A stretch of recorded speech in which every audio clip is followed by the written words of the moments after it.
दोस्तों, राजेश खन्ना साहब ने अपने करियर की शुरुआत साल 1966 में आखिरी फिल्म से करी थी और राजेश खन्ना की पहली ही फिल्म को साल 1967 में ऑस्कर के लिए नॉमिनेट किया गया था। लेकिन आज हम बात करने जा रहे हैं साल 1974 से लेकर 80 तक धर्मेंद्र और राजेश खन्ना साहब की फिल्मों के बारे में।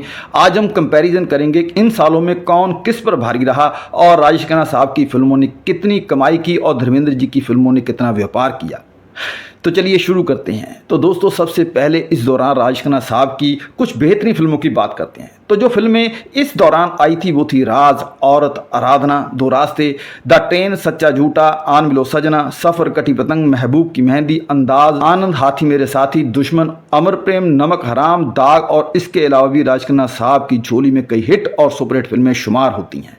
अगर टोटल फिल्मों की बात करें तो करीब 29 फिल्मों में इस दौरान राजेश खन्ना साहब ने काम किया था। अगर राजेश खन्ना के उस दौरान के करियर पर एक नज़र दौड़ाएं तो यह सत्य प्रतीत होता है कि उस दौरान राजेश खन्ना साहब का सितारा बुलंदियों पर था, लेकिन एक हीरो था जो बड़ी लापरवाही से उस बड़े स्टार के साथ साथ एक साए की तरह चल रहा था। एक तरफ तो दुनिया और उस दुनिया के बड़े बड़े सितारे उस सितारे की जगमगाहट के आगे, उसके तिलस्म के आगे अपने आप को नतमस्तक कर चुके थे और बॉलीवुड तथा देश का सारा मीडिया राजेश खन्ना को सबसे पहला और सबसे बड़ा सुपरस्टार स्थापित करने के लिए नतमस्तक था। लेकिन अगर राजेश खन्ना के थोड़ी दूर अगर देखा जाए तो एक स्टार अपनी धुन में अपना काम किए जा रहा था, इंडस्ट्री में और लोगों के दिलों में अपनी पहले जैसी छवि को बरकरार रखे हुए था। उसका नाम है धर्मेंद्र, यानी कि धर्मपाजी।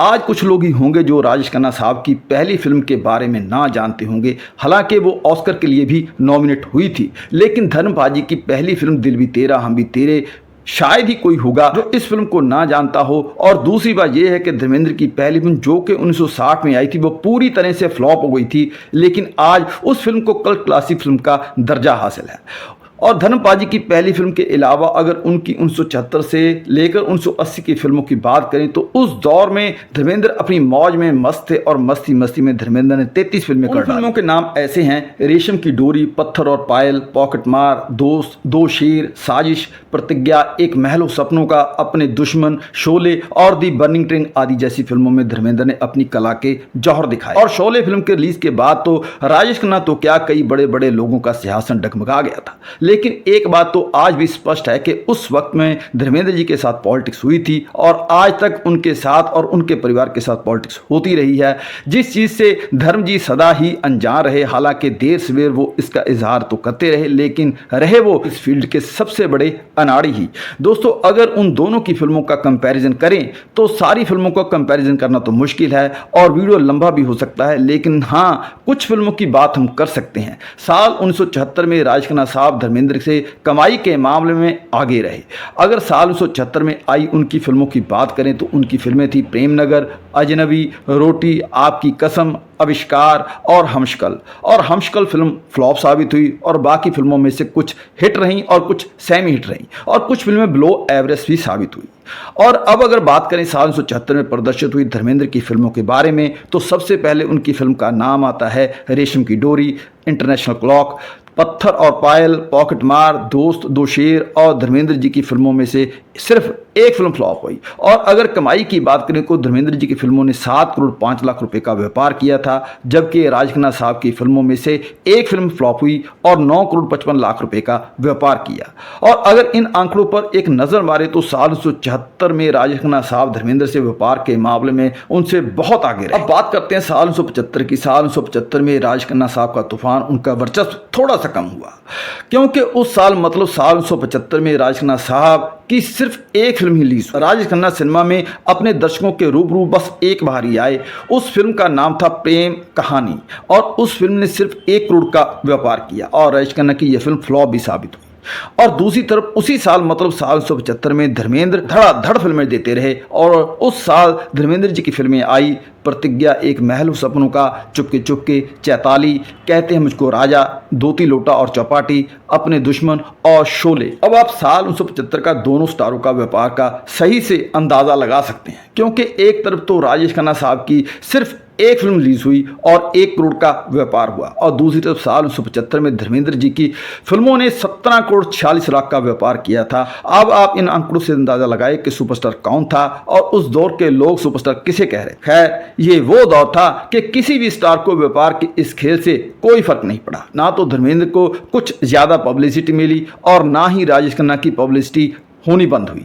धर्मेंद्र जी के इतने बड़े व्यापार के बावजूद राज खन्ना अपने सिंहासन पर टिके रहे और धर्मेंद्र भी अपनी मौज में अपना सफर तय करते रहे। और अब आया साल 1976 और ये साल, इस साल राज खन्ना साहब की फिल्में जो प्रदर्शित हुई वो थी बंडलबाज, महबूबा और महाचोर, और इसमें से 2 फिल्में फ्लॉप गई और एक फिल्म ब्लो एवरेज रही। और अगर हम इन फिल्मों के व्यापार की बात करें तो साल 1976 में राज खन्ना की फिल्मों ने सिर्फ 2 करोड़ 70 लाख का व्यापार किया। और अब बात करते हैं साल 1976 में धर्मेंद्र जी की प्रदर्शित हुई फिल्मों के बारे में। साल 1976 में धर्मेंद्र जी की फिल्में थी मां, चरस, धर्मवीर, खेल खिलाड़ी का चाचा भतीजा, किनारा, ड्रीम गर्ल, 2 चेहरे और चरणदास। इन फिल्मों में धर्मेंद्र जी की सिर्फ 2 फिल्में फ्लॉप गई।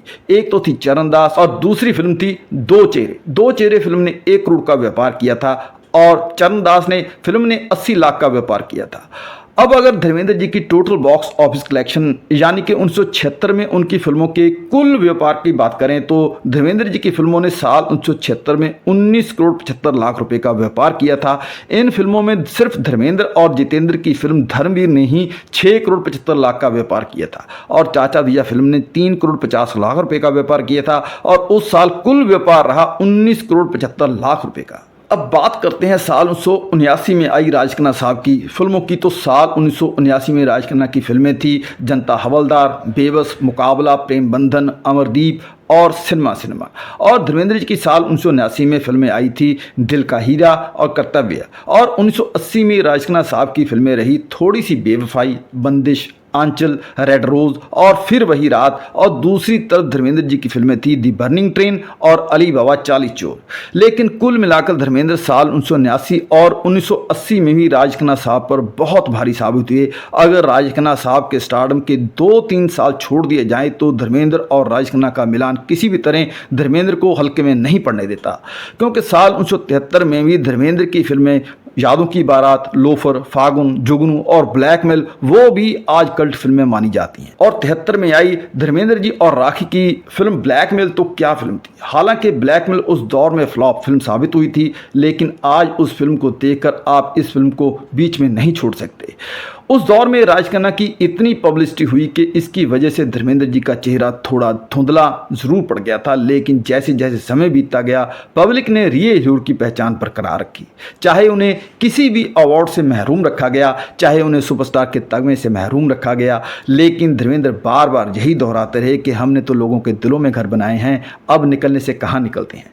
कितने सुपरस्टार आए और चले गए, लेकिन धर्मेंद्र का स्टारडम बिना किसी ताज के बरकरार रहा। जितना उन्हें पीछे धकेला गया वो उतनी ही रफ्तार से और उतने ही जोश से स्क्रीन पर दिखाई दिए, और जो जगह उन्होंने लोगों के दिलों में बनाई, मुझे लगता है कि ना तो कोई स्टार बना सकता है और ना ही कभी बना सकेगा।